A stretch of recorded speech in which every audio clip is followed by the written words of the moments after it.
Welcome everybody, my name is 𝐏𝐨𝐲 𝐬𝐭 and this is the Market Meditations podcast. We chat with fascinating people from around the world to extract mindsets, routines, stories and habits to help you build richer lives. Today we have on a human performance optimizer, CEO of the company 𝐏𝐨𝐽𝐬, Matteo, here to teach us everything about optimizing our sleep, supplementation, nutrition and a whole lot more, including running a successful business. There's a lot to learn in this episode and you're really going to enjoy it. Before we jump into this episode, don't forget that I send hand-picked market news, insights, and education to over 6,000 traders and investors 3 times a week. To get access to this, all you have to do is sign up to 𝐏𝐸𝐴𝐾.substack.com. And also a quick thanks to our partners 𝐸trust for making this podcast possible. There'll be more on them later. Meditators, welcome to another episode of the Market Meditations podcast. Now, today's a day I've been waiting for a long time, where we finally bring on a self-improvement specialist onto the podcast, because we've spoken to traders, investors, entrepreneurs, CEOs from all over the place, but no one who is both an entrepreneur and a specialist in self-improvement. And Matteo, thank you so much for joining me. My pleasure. Thank you for having me.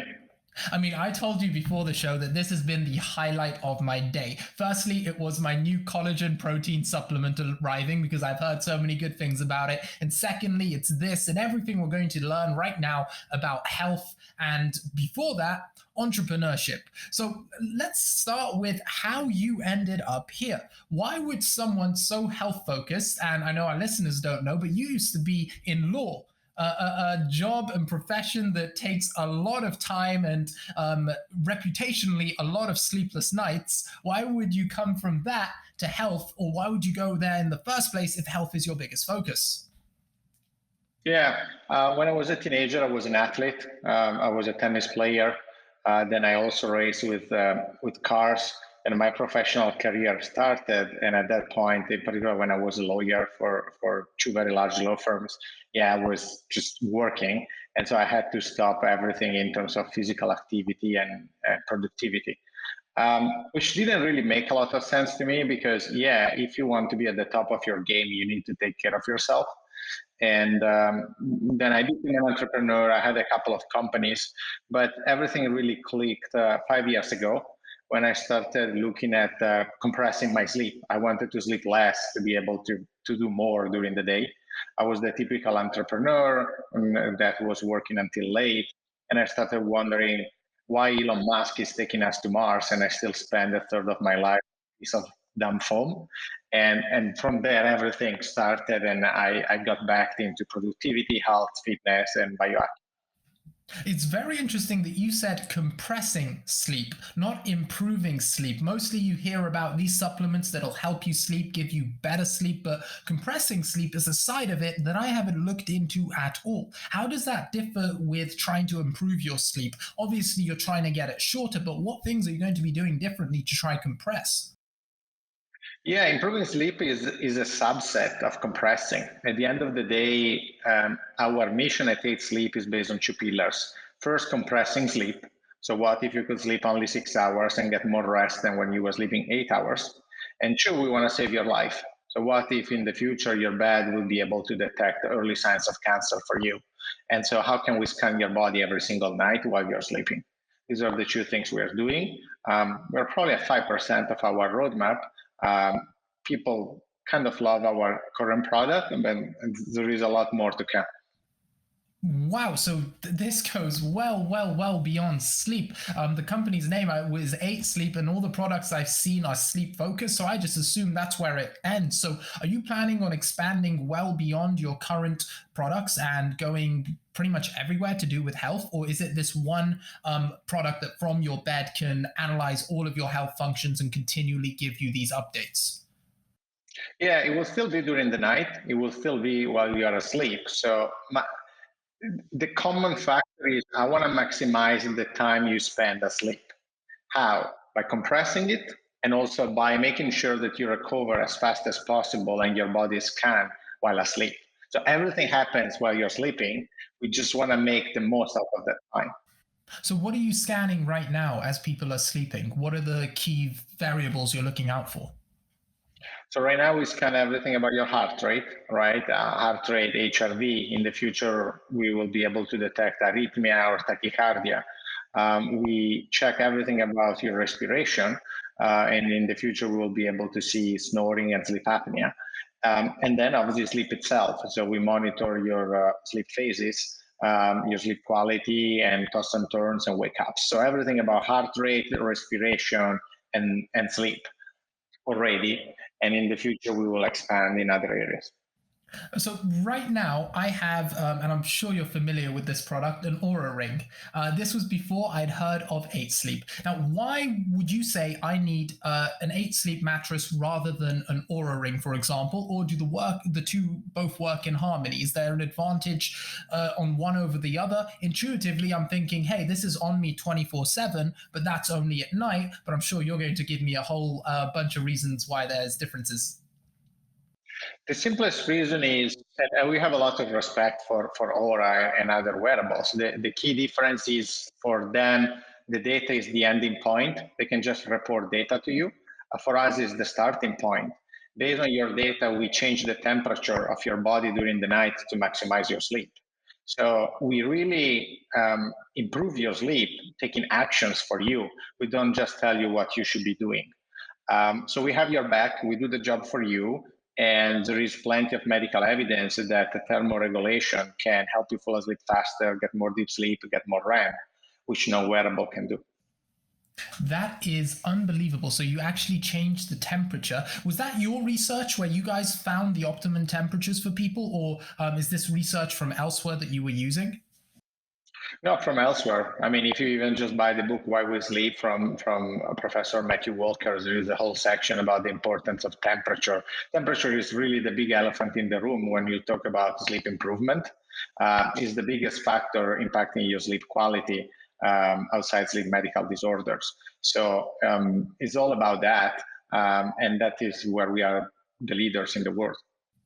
Wow. So I thought, and please correct me, that consistency was the most important factor, that you go to bed at the same time every single night, but it's actually temperature. What other things are there that we don't know are important? Like, I think I read you guys are looking at controlling oxygen levels in the room as well to help improve the sleep. What are the factors besides temperature, and how do they rank in importance? I mean, consistency is really important, right? But if I put you 100-degree Fahrenheit, trust me, you consistent as you want, you will not sleep, right? And so, while instead, even if you're not consistent, but the temperature is optimized, even if you sleep 6 hours, you get the most out of those 6 hours. So that's why temperature is so important. The other important thing to highlight is your body temperature already changes during the night. So we are not reinventing the wheel. We just facilitate your body to do what naturally would already do. But sometimes, because you have a fixed temperature in the bedroom, or it's too hot or too cold, your body cannot just achieve what it should be achieved. In terms of your specific question, there are a bunch of different things that you can do. Oxygen, I mean, probably you have heard of athletes that sleeping in altitude tents to recover faster.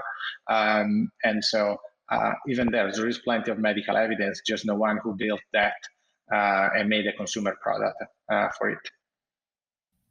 Yeah, it's crazy how many different things we can control, and how fast yet slowly we're moving towards the direction of complete optimization. I really have no idea where we're going to be in 20 years' time at the rate we're moving. A little bit of a personal question here. How was your sleep before 8 Sleep? Did you have any problems with sleep yourself that made you want to go into this, or is it simply that desire for compression? Both. So compression was what really stimulated my mind to start learning and studying sleep and all the medical papers. But at the same time, I had restless legs. Is this feeling in the middle of the night where you start feeling sort of cramps? So you need to get out of bed, you need to work a little bit, and then you feel okay and you can go back to sleep. Through temperature and a couple of other actions for optimization, I was able to reduce it big time. I would call it 70-80%. And so outside that, I was really able to optimize all my sleep stages by using, stopping light, stopping sound, becoming more consistent, taking melatonin or magnesium from time to time, and many other tricks that I'm happy to share. Oh, well, please do. I've recently started magnesium, and it has been a night and day difference because I've taken multivitamins for a while, but I never realized that the multivitamins, one, they don't have the right type of magnesium in them. I'm pretty sure it's magnesium citrate, which you want to be taking. And on the other hand, they don't have much magnesium in there at all either. And it's so essential for sleep, hard to get large quantities in food. And just taking it before night, when I do and when I don't, it could be placebo, but it seems to have a massive difference. And on this tangent, I'd love to dive into supplementation for sleep. One, do 𝐏𝐸 have any plans to get into that side of the business? And two, what supplements do you take to improve your own sleep? Yeah, so we closed a partnership with a company called Thorne, 𝐶HORNE. These are products that I have been using for a while. Anything that we sell, I have been using for 6 months or a year, and I really tried it. So we really offer only things that I use for myself. Specifically with Thorne, there is a powder for recovery. And so if you're into fitness and training and you want to just help your muscles to recover faster, that's what I take. Other than that, from time to time, I take melatonin. It helps me. Sorry, Matteo, before you move on, what is in Thorne? What is the exact contents of it? Yeah, they have very different powders, and so it can range from a melatonin to magnesium to a mix of all these different products. My recommendation for people is always, it's not that what works for me will 100% work for you. So maybe directionally they are right, but my advice is always try all these different products and see what works best for you. If we end up talking about alcohol or caffeine, I will give you the same answer. So there are sort of general rules, but at the end of the day, you could be more or less sensitive than me to alcohol or to caffeine. Yeah, I mean, with all of these things, I think the human body, as different as we look on the outside from each other, the infinite number of variables on what's going on inside makes it so we're worlds apart. So everyone does need to find those specific individual optimizations. What works for one person probably won't for another, and vice versa.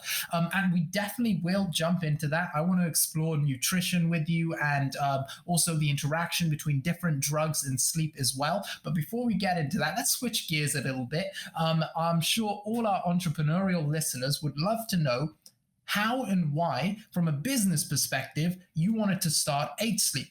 I know that the sleep improvement industry is one of the fastest growing in the world right now. It's a very, very exciting industry with a lot of people investing in it.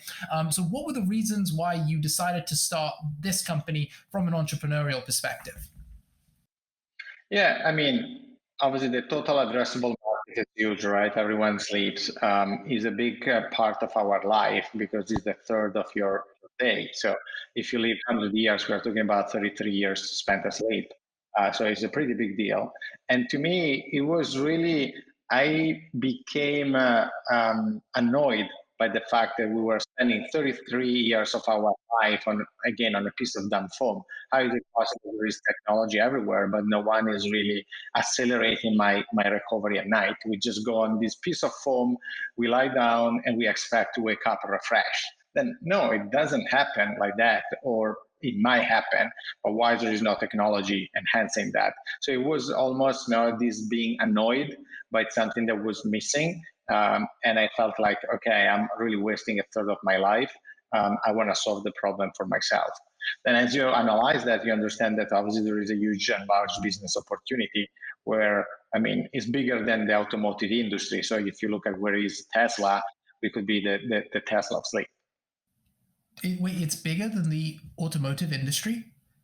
I mean, sleep, yes. Every person on earth can sleep. So if you yeah. a device to all of them, obviously there are different price points. But if you connect then sleep to health, which is what we want to do by scanning your body every single day. You understand that you're really merging two gigantic markets. Incredible. When you put it that way, it does make a lot of sense. And building businesses and spaces where everyone has a need for it no matter what, or ethically addictive products is another one which I really love from a fundamental basis. Ethically addictive things like Netflix, where like people get addicted but it's not terrible for you. Things like caffeine, things like food, for example, things that you require on a day-to-day basis. I think that from a business perspective, the best places to go into. Now, I know you've had businesses before 𝐏𝐶 as well. Could you tell us a little bit about those and how they've helped you launch 𝐏𝐶? Yeah, so both businesses, they were in solar, so in renewable energy. I'm pretty glad that at the end of the day, I was able to so far spend my life on two key topics for the world, right? One is the climate, so making sure that we live in a better planet, and now on health. So hopefully one day when I will look back at my life, I will be sure that I spent most of my years on something that matters. And yeah, I had a company in Europe in solar, and then one in the US, and then 𝐏𝐶. Amazing. And what lessons did you learn from those that you managed to bring over to 𝐏𝐶? A lot of lessons. I would say the number one is it's gonna be tough, right? So it's like a roller coaster. There will be ups and downs. You just need to go through everything. Just keep going. And some days they will be bright, and some other days they will be tougher. But at the end of the day, if you believe in what you're doing, it will pay off. And is that specifically you as the lead of the company, making sure you believe in what you're doing and having a clear vision? How does that impact team building? What lessons have you learned about hiring and bringing on the right people to build these visions with you? Yeah, so the number one lesson I think is always the CEO is the doctor of the company. When things are going well, people don't need me. They come to me when there are problems. And so that's my job. I need to help them solve problems. When you focus on people, I always say it's like being friends. It's not that you can be friends with everyone. Each company and each CEO, they have their own point of view, right or wrong. And you need to find people that click with that perspective. And again, not because you're right or wrong, but because if you're the leader of the company and that is what you expect, you need to find people that want to match. Obviously, this does not mean that everyone needs to act like a robot and just do what you're doing. I'm not saying that at all. You want contrarians, but at the end of the day, the core values of the people that you hire, they need to be aligned with you.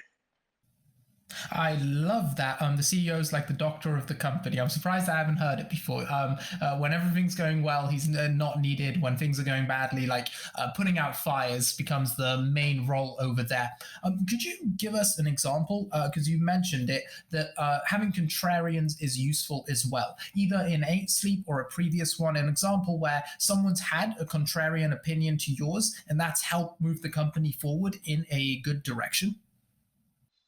Yeah, I mean, it can happen multiple times, right? Even on the website, certain decision that we take, we accept hypotheses, we are data driven. And so I might have my hypothesis, you might have your hypothesis, we run an A/B test. And if I lose, I mean, we are fine. We're just here to, to improve conversion rate, to improve AOV or product decisions. In case of product, you cannot run an A/B test live, but you can talk to 10 customers and see what they do prefer. So multiple times it has happened that my hypotheses were wrong, or that hypotheses of our team were right. So we use a framework that is also disagree and commit. But in general, if I can, I try to avoid imposing anything. I think my job should be to take the final decision only if no one can take it, no one wants to take it, or we don't have enough data to prove A versus B. That's a great response to that question for sure.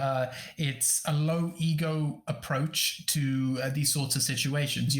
Let the data say who's right. It doesn't matter who's right. Everyone's on the same team trying to get to the same location. Now, Matteo, you've shared some really ambitious goals for what 𝐏𝐸 is going to get to over the next, say, 10 years. What are the obstacles that you're very aware of? What things could really inhibit you reaching these goals that you've set out? And they could apply potentially to the wider sleep industry as well. Look, I mean, the bottom line is I could be talking for 2 hours telling what can go wrong, but the reality is the number one thing that could go wrong and destroy everything is hiring the wrong people. If you hire the right people, they will figure it out. They will be better than me, and they will get things done in the way we want. If we don't create the right team and the right environment, then everything will fall apart. So two components there. We're going to dive into both of them. How do you hire the right people? Because it's definitely something we've been doing recently on our end. We've built our team up to 7 people, and I don't know if it's luck, but we've been fortunate enough to get the right people on board. What are the skills? What are the mental models you use to find the right people for your company? Yeah, it's really, really hard, and we don't have a secret sauce yet. So the first thing I would say is stop assuming that you will hit 100% of the people you hire, meaning nail it, right? So you need to be aware that probably if you have a, 80% rate of success, you are already really good. And probably you should set a minimum of, 60%, right? So that will take pressure off the plate, because otherwise you will always judge yourself like, oh, I don't know how to hire, or I'm not good at that. There is no way you hit 100% success rate. Second, what we do in our case, I would say 90% of the times we do a trial period. And so if you want to join us, you need to work with us for some time. And there are 2 ways to go. One, you don't currently have a job, so you do a full week trial. We pay you, but at the end of the week, we have more data points about working together. Or the second option is if you have a job, we still give you tasks to be done. And yeah, it's painful because you have another job, and so probably you have to do this during the weekend or at night. But we are also a startup that is working really hard and fast. And this goes back to my point of like being friends. I don't pretend to be right. There will be probably millions of people that hear me and they say, oh, this idea is stupid. It works for us. It's how we are. And that is a way to assess if then you will be the type of person we can click with. It makes me so happy, Matteo, that you said that, because that's exactly how we've been getting people who are currently at pretty top tier companies. We've told them, hey, listen, we're in a booming industry. If you're interested, we can give you some tasks. And I've had someone now for the past 3 months has been working 2 nearly full-time jobs every evening, putting the work in. And that means it kind of sorts it out from both ends. And it's a great way of finding the right person. It's great to see that someone as successful as yourself also uses strategies like those. Now, the second part of what you said earlier was creating the right environment and culture. What do you set as the culture? What is your goal culture that you're trying to build for your company, and why? Yeah, so we are really focused on speed. I'm obsessed with speed. We need to move fast. All the most successful startups, they move fast. And not just for the sake of moving fast, but you want to learn as soon as possible if something is going to work or not. Most of the times we do things that we don't know. And so we don't know if they will work. So just do it today. So by tomorrow, we already know if that was a dumb decision or it was the right one, in particular if it comes from me, right? So that is one. Second, state and set your values. We have 8 values in our specific case, but for example, one of those is to be data driven. And that's why I mean, my opinion shouldn't matter more than yours, because each of us should back the opinion with data. Clearly, if we don't have data and we are completely blind, it's more likely that we will take my decision just because at the end of the day, I'm the CEO. It's supposed to have certain experience. even if there you use a quadrant as a CEO, at least this is what I do, and the quadrant uses expertise and importance. So if I'm an expert on something that is extremely important, that is where I want to be more involved. But if I'm in the quadrant where I have no expertise and is not that even that important, that is where you should let people take the decision so they can learn and develop more expertise than you in that field. And so I have all these framework that I adopt. But the bottom line, going back to your point, is you need, I always say we are not a family, we are a sport team. Because the family is connected by blood and it is what it is, you cannot change it. In a sport team, there are the best people playing because they deserve it. There are other people on the bench that they will want an opportunity, and then there are people that are being traded because they were not the right fit for the team. That is how it works for us. What you described sounds quite a lot like Ray Dalio. I don't know if you're familiar, but what he does is he creates sports cards for every member of the team. So people rate other people's skills and somewhat create a similar quadrant to what you have. And people are like, oh, this person's better at this, therefore this decision should go to him, and vice versa. Now, the method is a lot more complex than that, and I am simplifying it and doing a disservice. But again, I love seeing these comparisons between proven successful models. The next question I had was building upon something you just said, the value upon speed. And now this is something I've personally been struggling with, and I know a lot of other people have been as well. When you go 110% in speed, what often happens is you build layer upon layer upon layer of processes and stuff happening at once that could all be going really well, but then how do you sustain that momentum with the sacrifice of foundation that comes with that extreme speed? Yeah, I think what happens is you're trying, let's say 10 things. Obviously, you don't want to do 10 things because otherwise there will be lack of focus, but let's use it as a number for simplicity. You start testing them as quickly as possible, and then you start removing what is not working, and you add other things that will keep giving you velocity. So the key things is to be ruthless at measuring everything you do so you can cut what is not working and double down on what is working. At the end of the day, the most successful recipe for speed is to do less. And so you need to focus on 10xers. The way you focus on 10xers is by setting the bar first. So let's say you want to do a marketing initiative.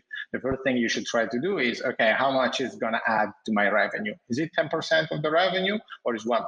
Because if it's 1%, you shouldn't even try. It would just be a noise. So just shoot for something. Our board, one of our board members always says, only do things that can add a zero to your revenue.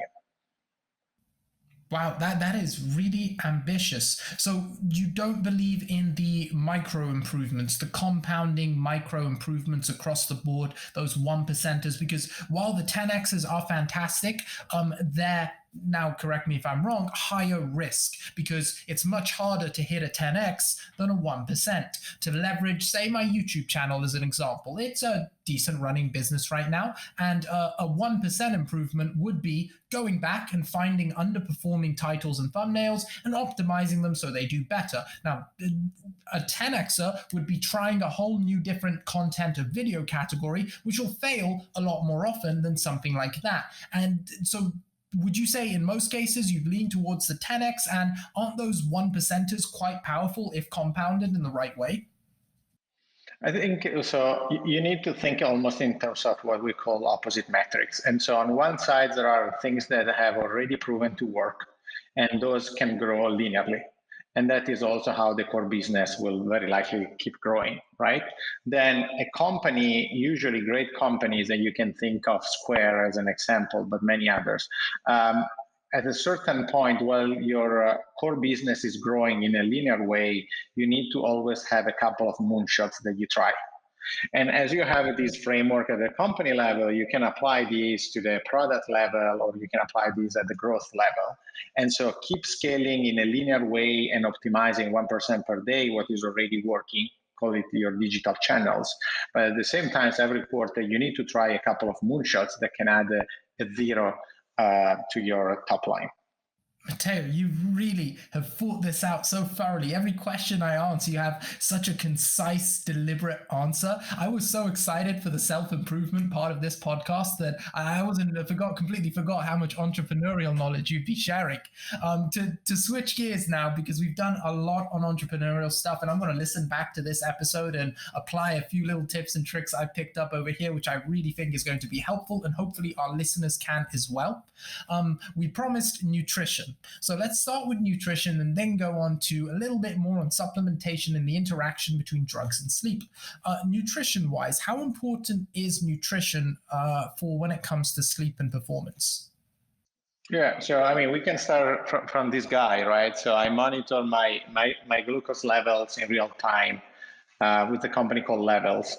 And so it's the same device that is used normally by diabetic people, but Levels is trying to democratize these devices so that everyone can measure their glucose levels and based on that optimize their diet.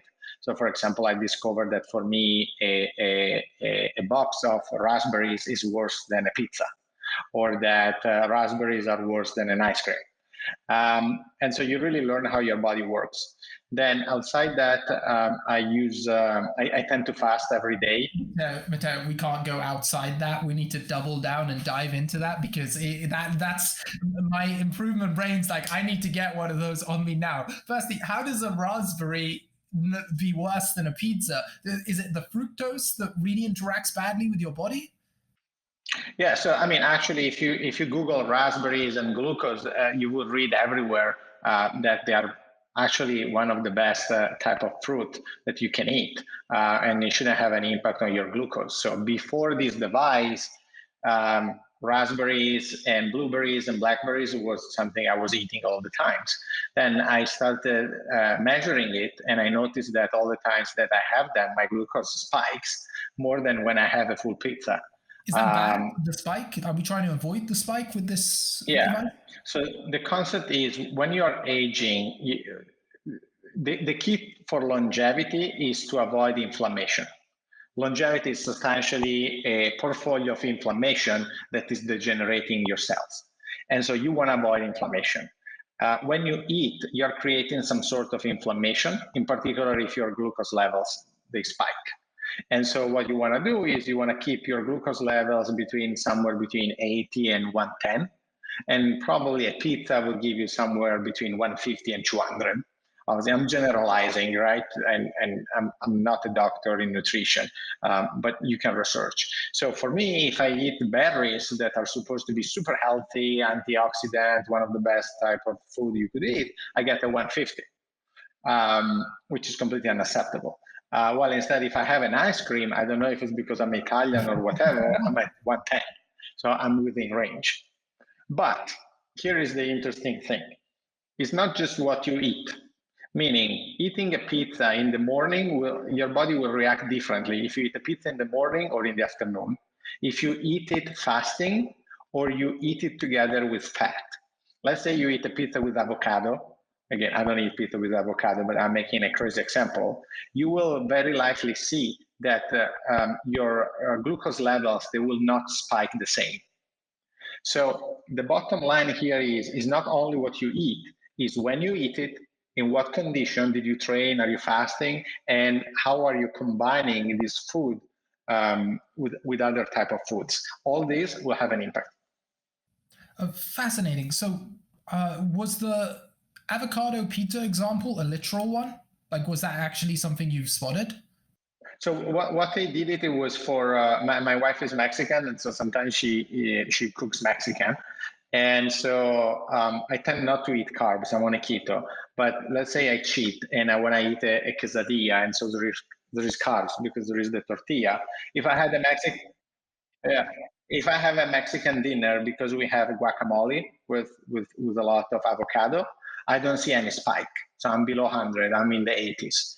And it's incredible because there are some sort of nutrients that are carbs heavy sometimes, but I still don't see any impact. And the reason is because it's a fat heavy dinner, healthy fat, and healthy fat helps you to mitigate the spikes.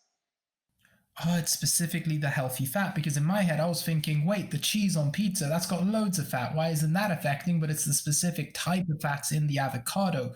Do you think everyone should have one of these monitors? Is it that important? Yeah, 100%. Then I think there are two ways to go. People like me using it every day, but I think most of the people could just use it a month every 6 months, and you just want to see if your biometrics are on track, and you adjust your diet. Incredible. The levels at which we are monitoring ourselves and the potential we have here, it excites me. It's incredible. Now, I interrupted you because that levels thing was too fascinating. Please continue. You're about to tell us a bit more about the nutrition and specifically what you do there. I know you just mentioned keto as well. Yeah, so first I fast. I fast almost every day. Usually during the week, I fast for 23 hours. So I have only dinner. During the weekend, I do 16/8. So I have a sort of brunch with my wife, and then I have dinner. But from dinner to brunch, I don't eat. I'm on a keto. I tend to cheat probably one day a week, usually on Friday night. But other than that, I try to avoid, I always avoid sugar, but I also try to avoid the carbs in general. And that is working well for me in terms of energy. I don't drink alcohol. I stopped drinking in April 2019.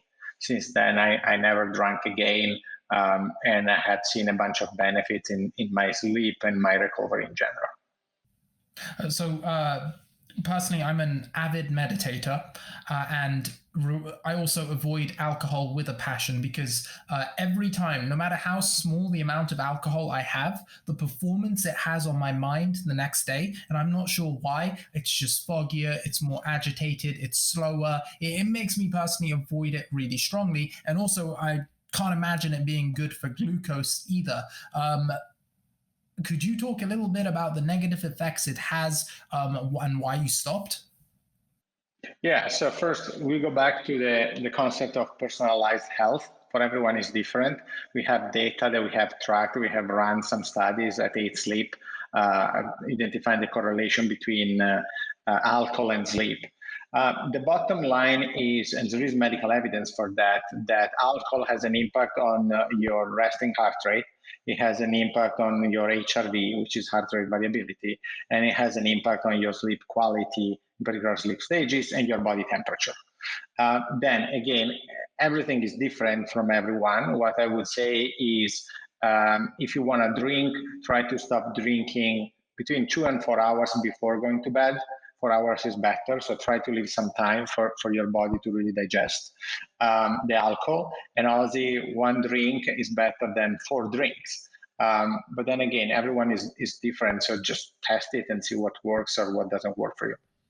A very balanced response. I'm sure some people can sustainably put it into their diets. People always leverage the example of the populations in France that drink loads of wine, yet the correlation between health and lifespan seems to be really, really good over there. Again, I don't have the exact study, but it's one which is commonly quoted. Where I'd like to go next would be one where I asked you before, and you said the data is limited, but do we have anything to connect other drugs like marijuana and caffeine with sleep? I'm sure caffeine has a lot more than marijuana, but both would be very interesting for a lot of our listeners, I'm sure. Yeah, so on the caffeine, there is plenty of evidence. We have run some studies on our own. And the theory is that you should stop drinking coffee 8 hours before going to bed. That is the time is usually required for your body to fully absorb it. But again, everyone is different, so you might be able to drink a coffee at 5. There are plenty of Italians when I go back to Italy that they have a coffee after dinner, and at least they believe they're still sleeping fine. So everyone is different. But that is the rule of thumb. On the weed, we didn't run any experiment yet. We know there are some people using it and they find it beneficial because it helps them to just relax their mind and fall asleep. But one of the things, again, we don't know if it works or it doesn't, but one of the first concern I would have is similar to alcohol. Sometimes people think, oh, if I have a couple of glasses of wine, I fall asleep faster because my mind is not racing. But then all your biometrics and sleep stages during the night are screwed. So we need to check that with weed and other drugs and see if it's effective or actually it's just placebo. It's fascinating to me how it's given as sleep medication sometimes in America, yet the research is so limited on whether or not it actually improves the quality. But then again, we also have things like Valium and other benzos being given for that sort of thing, which I'm pretty sure those don't help at all for sleep, right? Yeah, so I mean, there are a lot of medical drugs out there that they help you fall asleep. The problem most of the times with these drugs is that the type of sleep that you get is pretty bad. If you look at your percentage of deep and REM. And so, yeah, you are asleep for a very long period of time, but the quality of sleep that you get out of that is very poor. And then sometimes there could be other secondary effects that are extremely negative for your health. Yeah, they're extremely addictive and a whole bunch of other stuff. But again, prescribed often for sleep, which also makes me even more bullish on companies like yours in this industry that are trying to push sleep forward, because we're quite limited in what we're doing for it. Like you said, we spend 33 years of our life on average sleeping. Why not compress that and get a few more years? People do all sorts of things to add 1 or 2 extra years where there's just all this time waiting there for us to take. I guess the last thing as a biohacker I definitely wanted to dive into and ask you, Matteo, would be nootropics. Do you have an interest in nootropics or any other supplements that we haven't covered during this episode that you'd like to share and you believe in? I mean, yeah, as an individual, I try different things. I also have a friend who is one of the founders of 𝐏𝐵MN, and they develop some of the best nootropics out there, in particular ketones. And so you should check them out. Sometimes I try some of his products.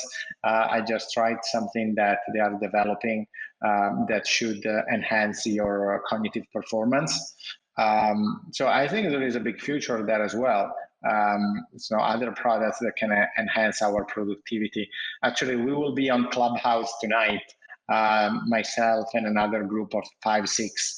I call them wellness legends, and Geoff is one of them. And so we have experts in CGM, we have experts in breathing, we have experts in nutrition, expert in nootropics, and also in telemedicine.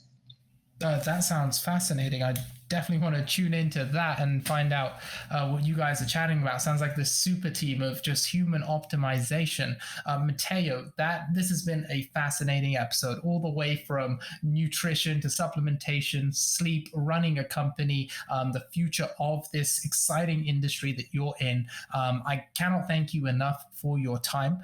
Before we wrap up the episode, is there anything you'd like to leave our listeners with? That could be a thank you, I've had a great time, or some advice, or a shout out to one of your products or the companies that you want to.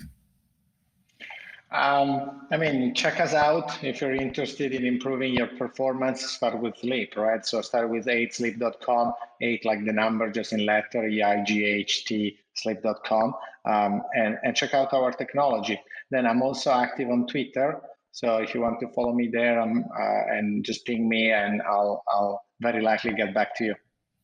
You'll find links to his Twitter and description and website in the description below, guys. Make sure to check it out. And on that note, we are going to wrap this episode up. Meditators, thank you so much for joining me on another episode of the Market Meditations podcast. Thank you so much for tuning in to another episode of the Market Meditations podcast. If you enjoyed this episode and you'd like us to continue bringing you fascinating people from across the world, please leave us a review on Apple Podcasts, Spotify, or wherever else you like to listen to these podcasts, and share the episode with a friend. If you have feedback or an idea for a potential guest, reach out to me on Twitter at 𝐾𝐸𝐴𝐾, and do not forget we write a newsletter covering all important topics in crypto and traditional markets. We send it out 3 times a week. week, the Market Meditations newsletter. You also get early access to these episodes, and you get transcripts and extra notes as well, so make sure to subscribe there as well.